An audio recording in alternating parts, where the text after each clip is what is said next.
Hello, good morning everyone. আজ আমি তোমাদের সাথে শেয়ার করব কিভাবে আমার একটি সাধারণ দিন কাটে বাড়িতে। তো লেটস গেট স্টার্টেড। আমার সকাল শুরু হয় বিছানা গোছানো দিয়ে। ঘুম থেকে উঠতেই আমার কাছে চলে এসছে। দিনের শুরুতেই আমি একটি হেলদি ড্রিঙ্ক বানিয়ে নিলাম। গরম জল, টাটকা লেবুর রস ও মধু ভালো করে মিশিয়ে নিলাম। এটা খেতে খেতে অনলাইন ক্লাস শুরু করলাম। সাধারণ ব্রেকফাস্ট, কিন্তু দিনের প্রথম এনার্জি, এটা খুব গুরুত্বপূর্ণ। এরপর আবার অনলাইন ক্লাস। আজ সকালটা এভাবেই কেটেছিল। আজকে দুপুরের লাঞ্চ, মা এক টুকরো লেবুও দিয়ে দিল। দুপুরে নিজের মতো সময় কাটিয়ে আমি আর মা বেরোলাম বিকেলে একটু হাঁটতে।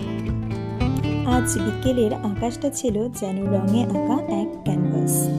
তো আজকের ব্লগের শেষ মুহূর্তটা এই রঙিন আকাশের সাথেই এখানে শেষ করছি।